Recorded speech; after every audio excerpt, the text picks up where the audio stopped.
sa Dios, ikaw panalanginan.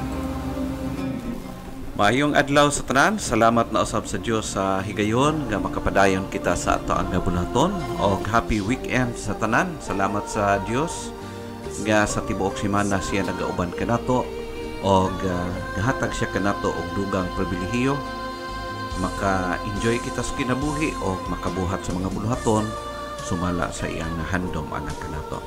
Magatugyan kita sa ato ang buluhaton diya sa pagpangamuyo. Amahan o Diyos nga langit nun, nagapasalamat o nagadayag na usab kami diha kanimo tungod sa oportunidad nagitugot nimo nga mahimo namo karon nga adlaw, especially Father God, alang sa matag usa nga nagapaminaw karon diha sa ilang panimalay, diya sa ilang mga radyo o sa tanan nga mga Facebook friends nga naga-follow online. And I do pray, Father, nga ang imong balaang pulong padayon sa pagkig-istorya sa matag usa, pag-convect sa among kasing-kasing, padayon kaming mag-alagad, magsunod diya sa imong balaang kabubuton. Amahan, naga-pray ko nga ikaw magapanalangin sa tanan nagapaminaw karon o sa tanan nga makascan ni ini nga maong video from time to time. This I pray in Jesus' name. Amen. Niini karong higayon ato ang padayunon ang pagpamalandong og niya kita magatan-aw karon sa chapter 5 sa book of Romans, chapter 5 verses 12 down to verse 21 ang coverage sa atong pagpamalandong, which nagahisgot siya about justification by grace affects much more to believers. Now, ang gihimo sa Ginoo nga ministry para kanato o pagpakamaayon niya para kanato igala, dili lang simple nga itagaan ang tao og kaluwasan the moment nga tinuoray siyang nagtuo sa Dios o nakahinulsol, nagtugyan sa iyang kinabuhi diya sa Ginoo. Dili lang nagahatag siya og kaluwasan sa kalag, kasiguruhan, but naghatag usab siya og daghan nga mga apekto, no? Diya sa ato nga mga pagkinabuhi ug bisan sa ato nga pagkig sandurot diya sa Ginoo, no? Sa atong pagpangalagad diya sa Ginoo. Now, how justification by grace affects much more to believers. Paano man siya makita na to kana igala padayon na to pagtuon karon. Ay ingon nga si Adan, no? As Adam's sin has affected all people, so Jesus Christ obedience also has affected all believers. Kung atong tan-awon higala, natunaan na to in the past ang word nga imputation, no? Nabanggaan na to na discuss na to for a short time, og ang word nga imputation kana bitang gi-charge o gi-credit ang usa ka butang nga wala diha sa usa ka person, gi-credit ngadto kaniya, ha? Og usa nga sample ato na hibaluan kanang gi-charge sa usa ka person nga dili iya, no? From somebody. Example, ang imong nga bank account way sulod o gisudlan sa ni somebody, no? So gisulod, gi-credit dito. So nahimo siyang imuha because dili tungod kay gikan to sa imuha kundi gikan to sa from somebody nga gisulod sa imong account. Ingon ana ang word nga imputation, ang simple nga pagsabot. Ingon ana ang nagakahitabo igala.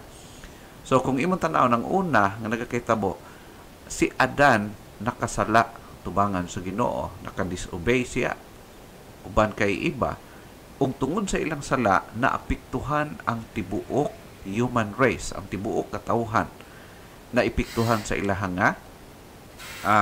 failure or sa ilahang na-commit na pagpakasala. Og mao man usab ang gihimo ni Ginoong Hesus sa dihang miabot sa Ginoong Hesus, ang gibuhat ni Ginoong Hesus, ang iyang obedience, ang iyang pagsunod, tuman sa kabubuton sa iyang amahan, nakaapekto usab sa mga tao nga nagtuo usab diha kaniya. So, mao kana siya ang concept ni atong padayon nga pamalandungan karon. In fact, si Apostol Pablo sa iyang nga discussion sa nini nga portion sa atong padayon pagatun-an, padayag usab ni Apostol Pablo, gi-contrast niya ang gihimo o nahimo ni Adan og sa gihimo pod ni Ginoong Hesukristo. Og ato kanang masabton karon, no? The contrast between Adam and Christ acts sa ilang nahimo og naghimong apekto usab. Unsang apekto diha sa kinabuhi sa tao. Ingon dinhi sa Romans chapter 5 verse number 18. Akong gikuha kini sa Bisaya para mas clear para sa mga Cebuano o sa mga makabalo og Bisaya. Ingon siya dinhi, busa maingon nga ang paglapas nga gihimo sa usa ka tawo misangpot sa pagkahinukman sa silot sa tanang mga tao. Mao man usab ang buhat sa pagkamatarong nga gihimo sa usa ka tawo musangpot ngadto sa hukom sa kagawasan nga ngadto sa kinabuhi alang sa tanang mga tao. Na naghisgot dinhi sa verse 18. Si Apostol Pablo naghisgot siya og duha ka person. Ang una dinhi usa ka tawo nag-refer sa kay Adan. Ang unang tawo nga gi-mention. Ang second man dinhi usa ka tawo dinhi another nga gi-mention ni Apostol Pablo nag-refer usab kay Kristo. Na? Mao kana siya.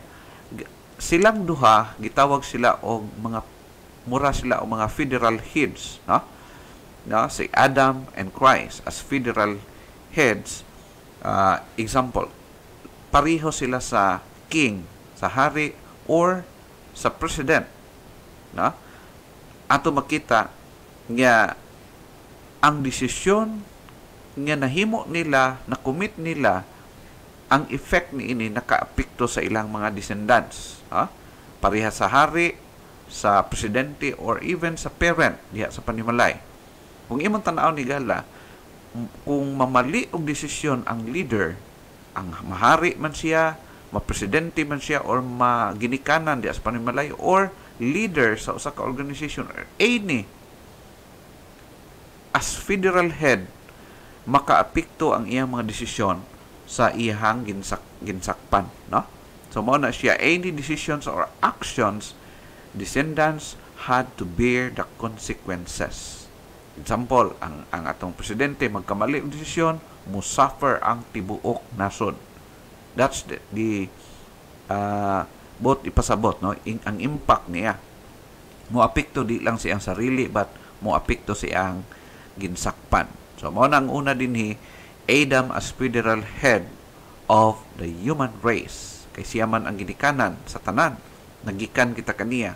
Then, ang second man, nag-refer sa kay Christ as the federal head of all believers. So, maupod ang mahitabo kan Jesus Christ. Sa dihang ang usa ka tawo mutuo o musalig kang Kristo nga iyang manluluwas. So, maapektuhan usab siya sa gibuhat ni Kristo as federal head. So mao kana siya ang atong makita nga gipresent ni Apostol Pablo wisely aron masabtan nato paano maluwas ang tao sa gibuhat ni Kristo, nga ang tao nakasala niya nganong si Kristo ang makaluwas. So dapat ang tao gyud maningkamot, no? Mao na atong concept. Pero ang Bible nagtudlo gyud klaro. Hinumdum nato higala nga ang nakapaimpierno nato dili man ang atong sala, kundi ang original sin nga nahimo ni Adan ug ni Eva. Mao man to ang nibunga og kamatayon. So kaning mga kasalanan sa mga tao karon, kuan na siya. Murag matawag nato nga resulta sa pagkamakasasala sa tao. No? So masabtan nato na later. Now ato makita ang unang gitutukan sa discussion ni Apostle Paul, tutukan niya ang the consequences of Adam's action to human race. Unsa man ato makita sa verse number 12. Kung imo nga balikan ang verse 12, busa maingon nga ang sala misulod sa kalibutan pinaagi sa usa ka tawo ug ang kamatayon misulod pinaagi sa sala. Ug nga tungod niini ang kamatayon mikuyanap ngadto sa tanang mga tawo, sanglit ang tanang mga tawo nakasala man. So ato makita ang klaro gyud nga gisulti ni Apostol Pablo mahitungod niini. Ang pulong dinhi misulod, no? Maingon nga ang sala misulod sa kalibutan. Sin existed before it affects to man. So ang unang nahitabo mingsulod ang sala diha sa usa ka tawo o ang si Adan o si Iba ang unang gikanan nato, sila ang nahimong pultahan sa ilaha naggikan o nagsugod nagsugod, no, I mean sulod, I think to make it clear, no, si diha kang Adan ming sulod ang sala. Pero kung imong tan-awon higala, bot pasabot kung miingkag ning sulod sa kalibutan ang sala pinaagi sa usa ka tawo, bot pasabot dili siya ang origin. Okay? The origin of sin was at the heart of Satan. Kay nagsugod ang sala, dili man sa kang Adan, kung dili, ning sulod lang ang sala sa kalibutan, pinaagi kang Adan. Pero asa gikan ang sala, kung imong tan-awon, i-trace ang gisulti sa Bible, gikan sa kasing-kasing ni Satan, nga supposed to be siya usa sa mga angel nga gi-create sa Ginoo, gisaligan sa Ginoo. Dito kung tan-awon nimo ang passage dito sa Ezekiel chapter 28 verses 11 down to verse 19. And even si propeta Isaias nagahisgot usab niya na dito sa Isaiah chapter 14 verses 12 down to verse 15. Makita na tong specific nga location sa verse kung imong tan-awon ang origin may tungod sa sala. No? So ingon siya dinhi, busa maingon ang sala misulod sa kalibutan pinaagi sa usa ka tawo ug ang kamatayon misulod pinaagi sa sala. No? Klaro kay dinhi. No? The only one person was responsible for the entrance of sin into the world, which was Adam. Okay? So isa lang ka tao ang responsible. Paano nakasulod ang sala sa human race? O kana mao ang atong unang ginikanan, unang amahan mo si Adan o si Iba. Siguro moingon man ang uban nga nganong si Adan man ang gibasol, nga si Iba man ang unang nikaon. Dili na mo itong gidiskusan. Pero kung atong tan-awon higala, si Adam, siya gyud ang gitagaan sa original nga charge sa Ginoo. It's because siya ang in charge. Siya ang in charge. No? Kung imong tan-awon, si Iba appeal sa iyahang supposed to be idumalahon o proteksyonan. Pero kay siguro na mga nailawom kay mga diskusyon ni ana, pero dili na mo atong gitutukan, kundi atong gisgutan dinhi is paano ang sala nakasulod o unsang epekto niini. No? Now ikaduha, ingon siya dinhi ang word ug ang kamatayon misulod pinaagi sa sala. Death was the result of or penalty of sin. Now take note, hinumdum mo na ito igala, nga kung imong tan-awon ang verse, klaro nga nagsulti, nga ang kamatayon ming sulod gumikan sa sala. No, kinsa man ang nakasala? Si Adan o si Iba. So, ang ato makita din, wala pa ta na ana ang consequence. Coming na ang consequence. The moment nga mataw, mahimugso ang usa ka tawo na ana, umaambot na kaniya ang consequence nga maong kamatayon. Nganuman, originally, epekto na, resulta na sa mali nga desisyon o pagking disloyal ni Adan sa Ginoo. No? Mao kana siya ang ato makita. Now then, ato makita ang kamatayon misulod pinaagi sa sala. Now take note, ang word din nga sala, bisan tan-aw nimo sa English version, sin ang gi-mention, dili sins. Now nga naman, sin here is in singular form referring to Adam's single act. Okay? So, to make it clear, nga ang nakapatay sa tao nakadala sa consequence sa kanang kamatayon nga mao ang consequence sa sala. Konsekwensya sa sala sa original sin ni Adan ug ni Iba. No? Mao kana siya gala nga wala gid tay matawag nato, dili man kita ang nagdesisyon during this time. It was Adam and Eve. Sila ang nagdesisyon, pero ang epekto niini naapektuhan hangtod kita karon og hangtod sa umaabot pang mga henerasyon. No? So mo na ang pulong dinhi og nga tungod niini ang kamatayon mikuyanap, take note, mikuyanap ngadto sa tanang mga tao. So ang pasabot, death as the result of Adam's sin affects to the human race. So mao kana siya kung imong hagpaton og tan-awon jud pagmaayo ang mga kabersikuluhan sumala pa sa giingon ni Apostol Pablo, mao na siya the way masabtan nato paano di ay naapektuhan kita nganong mamatay manggid ang tao, no? O ato masabtan nga ang kamatayon di ay resulta siya, konsekwensya sa sala sa original sin nga nahimo ni Adan ug ni Eva ang atong unang ginikanan. Now, unsay prueba? Kay kung wala makasala ang tao, wala may kamatayon. So, kung imong tan-awon karon higala nganong ang mamatay, kung moingon ta nga ang kamatayon nag-refer pod sa atong mga personal nga buhat karon, ngano man nga na may mga bata nga gihimugso nga patay namang daan.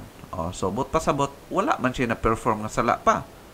So, it means to say nga ang kamatayon jud originally resulta or consequence sa sala nga nahimo sa atong unang ginikanan. Mao na nga ang kamatayon mikuyanap ngadto sa tanang mga tao. Walay pili, mabata, matigulang, babay, malalaki, mo undergo ni ining kamatayon. Except lang sa naka-record sa Bible nga duha ka person nga si Enoch o si Elijah.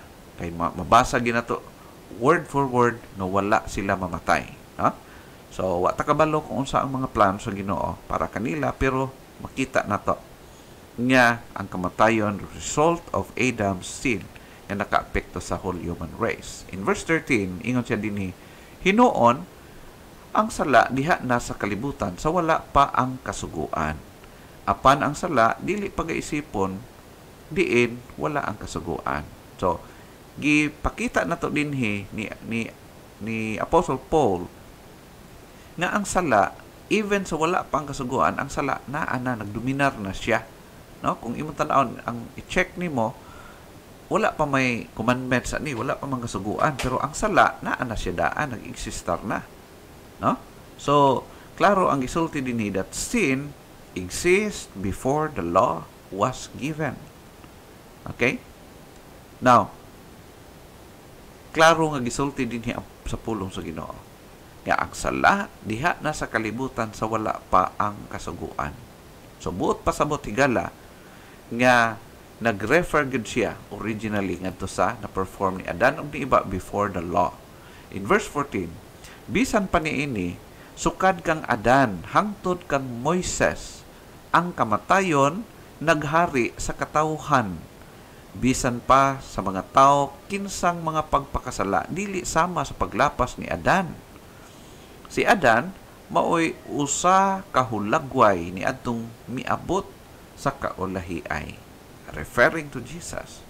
Si Adan, ang iyang action nakaapekto sa whole human race tungod sa sala ni Adan nga ang bayad maong kamatayon, ang kamatayon mikuyanap sa tanang mga tao ug hangtod ikaw ug ako karon higala apektado niini og ang coming pa nagsunod kanato ng mga henerasyon. Mao kana siyang realidad.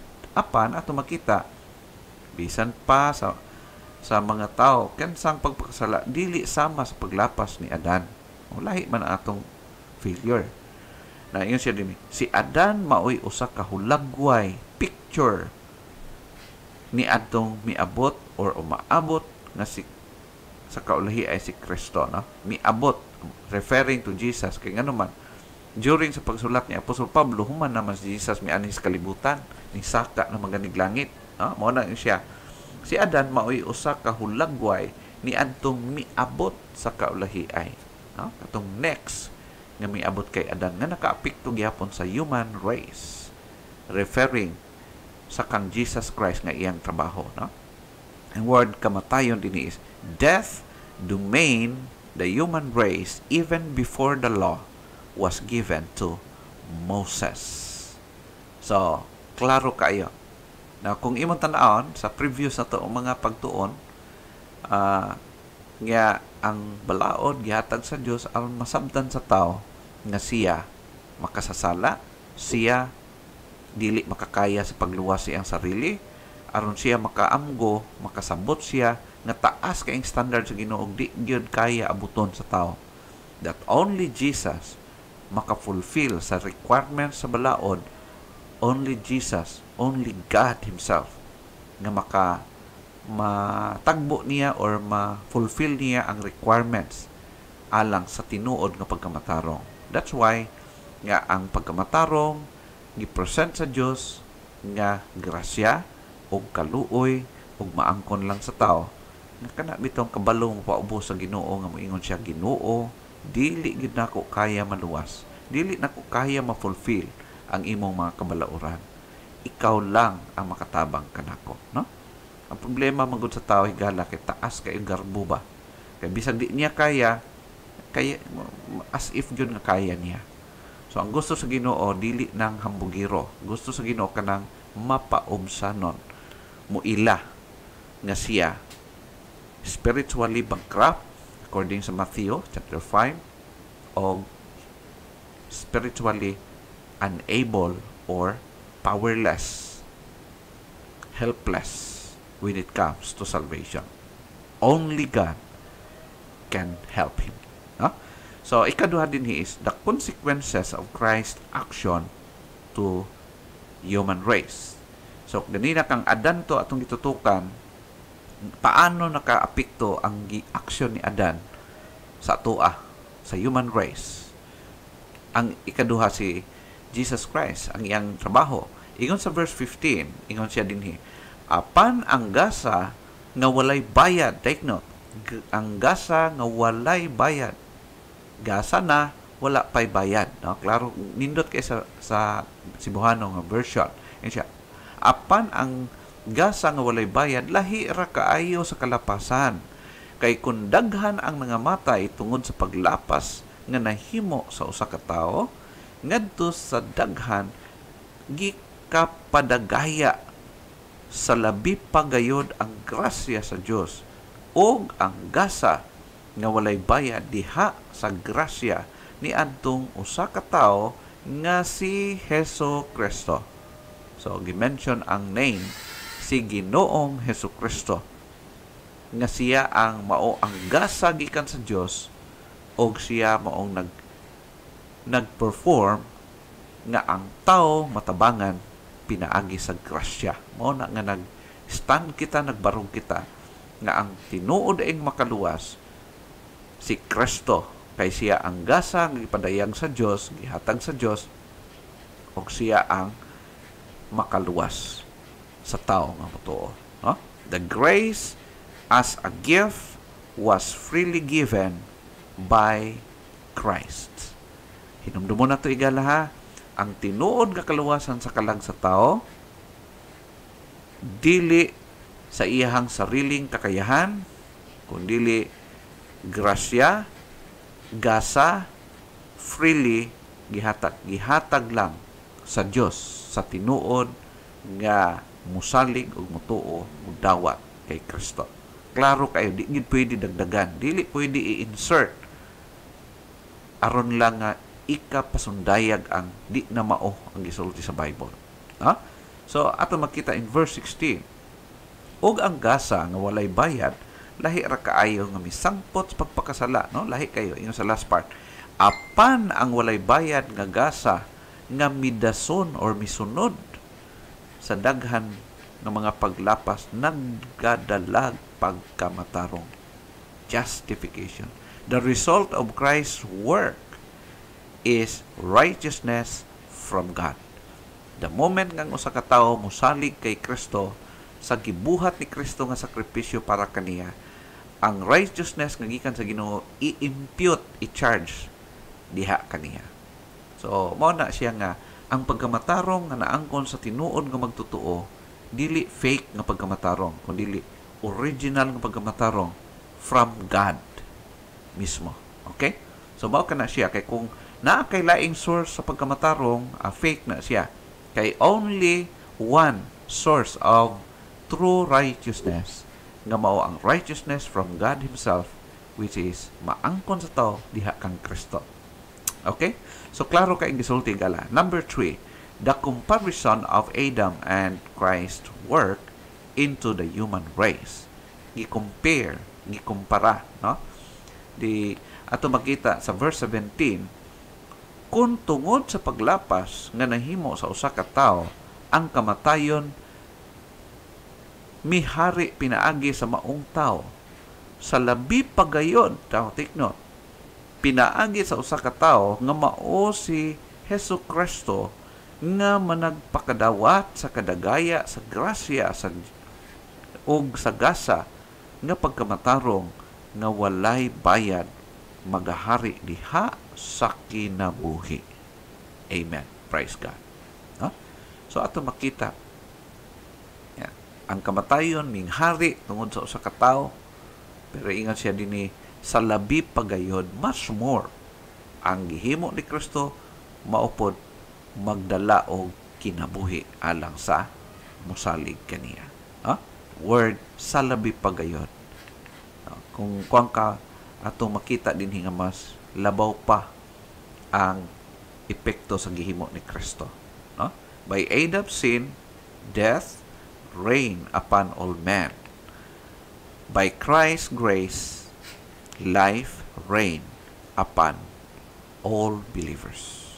So ato makita nga giklaro kay ni Apostol Pablo ang discussion, saka maalam nga nagapresentar sa gospel sa Dios alang sa katawhan. Now, in verse 19 nagingon, kay maingon nga pinaagi sa pagkamasupilon sa usa ka tawo, daghan ang nahimong makasasala. Mao man usab nga pinaagi sa pagkamasinugtanon sa usa ka tawo, referring to Jesus, daghan ang mahimong matarong. Now, take note, ang word ni daghan ang mahimong matarong. Bot pasabot tigala nga by Adam's disobedience, all became sinners. And by Christ's obedience to God, all believers becomes righteous. So ato makita pareho, makita ito ang effect, ang action ni Adan na epekto sa human race. Ang gihimo po ni Kristo na apoy apekto sa tanan nga motuo diha kaniya. Justification by grace affects much more to believers. So therefore, ang tinuod nga magtutuo dapat dili siya magduha-duha. Dapat walay doubt diya siyang kasing-kasing. Or else, basig wala siya tinuod nga nagtuo kay Kristo. No? So usahay manggod ang doubt, moabot ni siya panahon nga kulang ang imong pagtungkad o pagkahibalo niini. Therefore, you need to continue on pag-study sa daghan pag mga porsyon sa balaang kasulatan na maghatag na tugdugang enlightenment. Salamat higala sa imong pagpaminaw, hinaot nga ang Dios magpanalangin o padayon siyang magpatubo sa atong gugma o sa atong pagkamatinumanon diya sa Ginoo, uban sa tabang sa balaang espiritu o pag-enable niya kanatong tanan. Hinumdum mo na ito higala that it is only by the grace of God nga kita buhi hangtod karon o nga kita gitugutan niyang makaalagad pa kaniya. Dalaygon ang iyahang balaan nga pangalan. Hinaot nga siya kapasidunggan sa atong kinabuhi. Sa matag karon ug unya nganhi o bisan unsa nga atong gihimo sa matag karon ug unya. Dalaygon ang Dios.